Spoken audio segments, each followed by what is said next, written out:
video, I'm going to show you how I made this mirror frame for my daughter's bathroom mirror. Since hers is a little bit smaller, her one request was that I just use a smaller board. So instead of 1x4s, we decided to use 1x3s on her frame.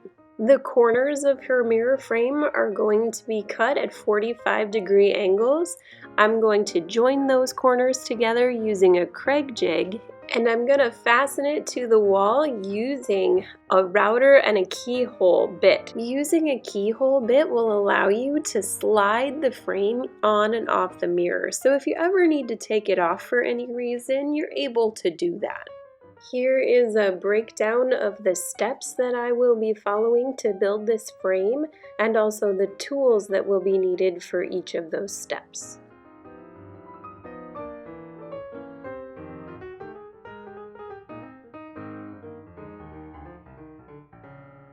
If you don't have access to some of the tools that I'm going to use, I created 2 other videos called Mirror Frame Design Ideas. Part 1 and Part 2 give many alternative options that use a variety of different tools, and hopefully you'll be able to find some methods that work best for you. I'll also provide links to each of those videos in the description down below. Alright, so let's get started. Step number 1, grab your measuring tape and get some dimensions for your frame. I measured all the way across the countertop, which was a couple inches bigger than the actual size of the mirror. Then I measured straight up to the top of the mirror to get the height of the frame. My mirror had a couple of clips at the top that were holding it onto the wall. When I make the frame, I don't want to be able to see those clips, so I just added an extra inch to the height. Step number 2 uses your measurements from step number 1 so that you can cut your boards to size. Now I'm gonna cut my frame using 45-degree corners, so the first thing that I need to do is make a 45-degree cut to get me started. Your next cut is going to run 45 degrees going the opposite direction, so don't forget to change the settings on your saw. Also, don't forget your safety glasses and your earplugs when you're working with any power tool. When you measure for this next cut, be sure to put your tape measure at the longest point of that initial 45-degree angle.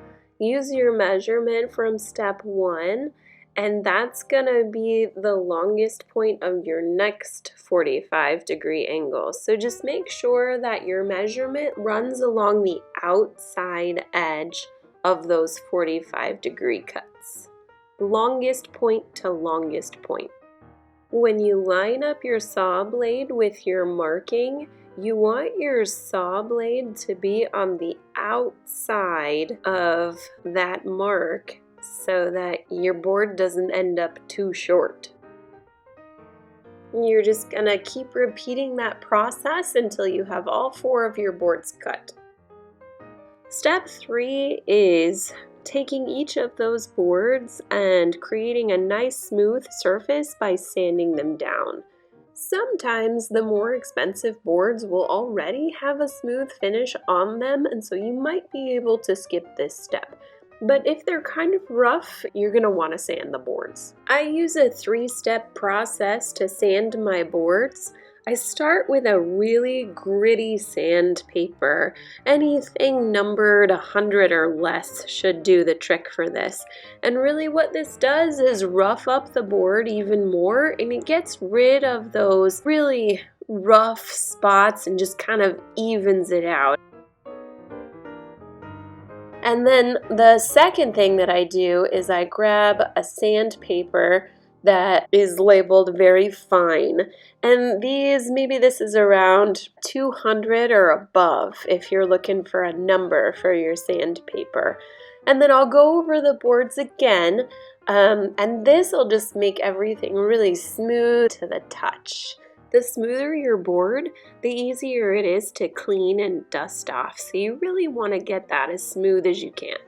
And then the last thing that I do is I'll take a piece of that very fine sandpaper and I'll run it over each of the edges of the boards, just so that nothing snags on the edges or the corners. This mirror has clips on the top and the bottom that are securing the mirror to the wall so that it doesn't fall down. Those clips stick out from the mirror and would cause the frame to not lie perfectly flush against the wall. So my solution for that is to make a pocket for those clips to rest inside of. If your mirror doesn't have clips, feel free to skip ahead to step number 5. Take the bottom board of your frame, line it up where it's supposed to go, and then mark where those clips would exist. Don't make the marks too close to the clip. You actually do want a little bit of wiggle room. Just remember that you want these marks on the back side of your board. The height of that particular clip was about 1/4 of an inch, so I made my pocket about 1/2 inch tall so that I knew I would have plenty of room to cover that clip. For the clips on the top of the mirror, line up your board where it's supposed to go and mark where the clips are. Just remember that your markings need to be on the back side of the board, so if you need to, just go ahead and wrap your markings around to the back side. These clips are about 1 inch long, so you want to make sure that your pocket is big enough to accommodate them. However, I'm also going to fasten this frame to the wall using a keyhole bit, which requires me to slide the frame onto the mirror. So I marked the size of my pocket to be 2 inches tall, just so that I would have assurances that when I slide the frame on and off the mirror, I would have ample room to do that. Once you have your markings set up for the pockets, you just need to dig out each of those rectangles that you made. I'm using a router to dig those out for me. If you don't have a router, remember that I made additional videos and you'll find alternative ways to dig out those pockets in my video titled Mirror Frame Design Ideas Part 2. You can find a link to this video in the description down below. Then check each of your boards. Make sure that the pockets are big enough on both the bottom board and that the top board slides and has extra room for when you fasten the frame onto the wall.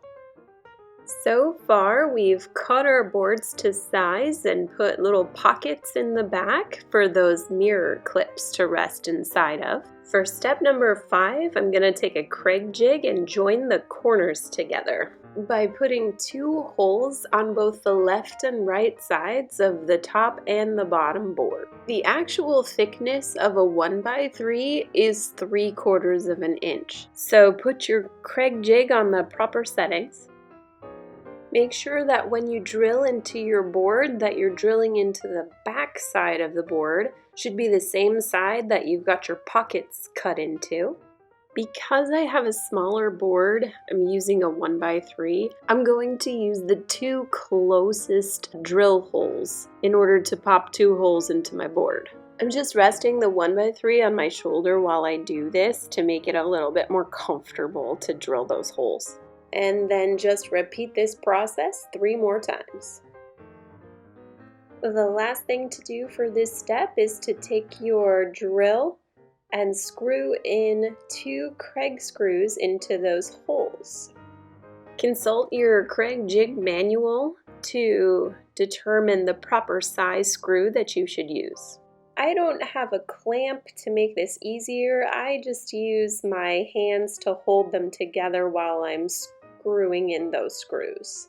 If your corners end up not quite as flat as you'd like them to be, you can always take a sander and flatten them out.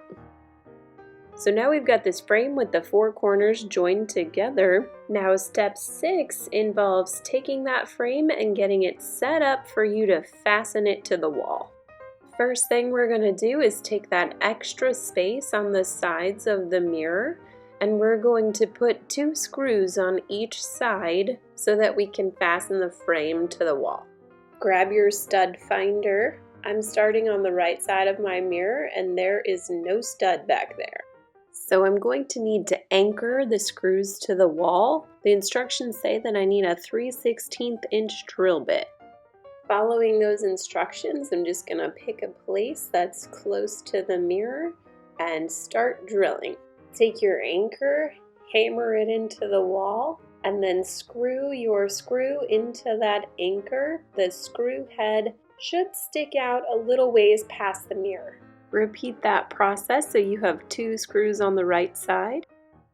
Then grab your stud finder again and start working on the left side of the mirror. This side does have a stud that you can screw into, so I won't need anchors for this side. I just need a long enough screw that I can get all the way through the drywall and into the stud.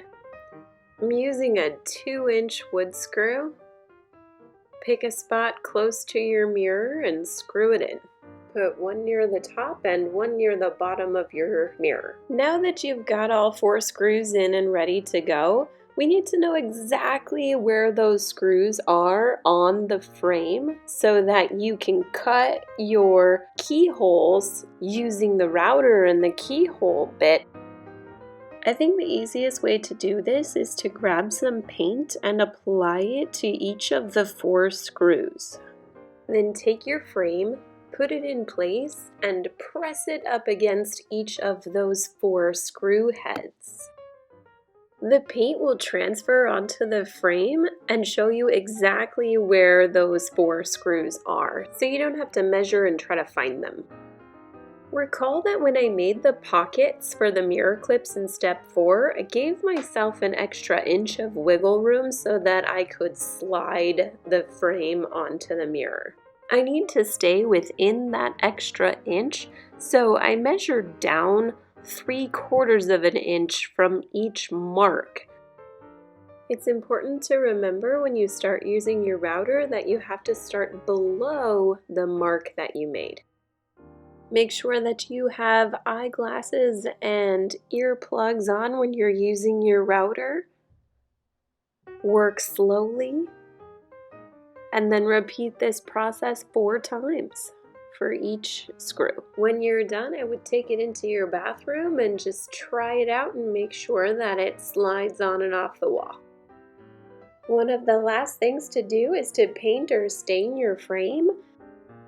I chose to stain mine. I wanted it really dark so that it would match the fixtures that I have in my bathroom. I usually put on 2 coats of this stain, and then I cover it with a sealer to protect it from any water damage.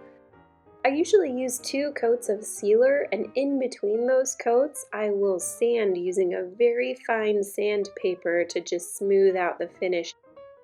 Once everything is all dry, the very last step is to take your frame and put it on your mirror. I hope you found this video helpful.